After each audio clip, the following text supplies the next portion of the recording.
We have a complicated position here, but one of the things to notice immediately is look at the king in the center of the board, and even crazier, look at this.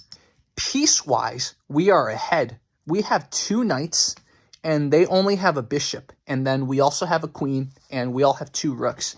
So a guy like me would immediately think, well, if we're ahead and their king is vulnerable, maybe it's time to sack, maybe it's time to attack. But what do we have? If we move the queen here, all that's going to do is get our queen captured, and trading our queen for just a rook, I don't think that's worth it. We could potentially sack a rook here. This is probably what I would have done if I didn't think this through. Well, we just sacked a rook for a pawn, man, and this square is still guarded. I don't think that's completely the right thing to do. But sometimes as you're going through moves, you realize the order of it can actually lead to some great exchanges. So look here.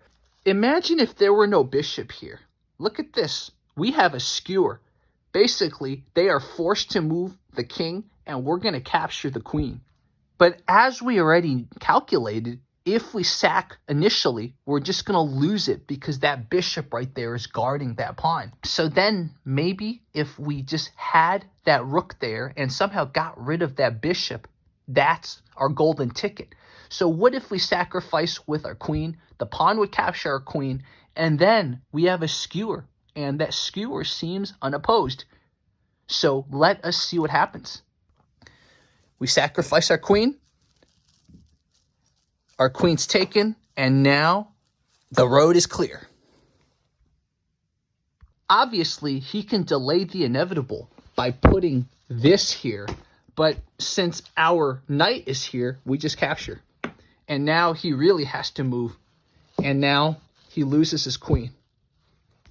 So knowing that inevitable result, he probably will just save his rook and move his king and lose his queen.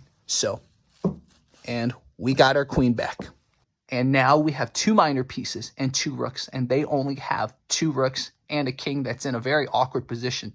So we're probably going to win. So besides looking for tactical patterns like potential skewers, when you start looking at moves, think about the order of them. Sometimes if you reverse the order of certain captures and certain sacrifices, maybe you're going to be able to create a winning position.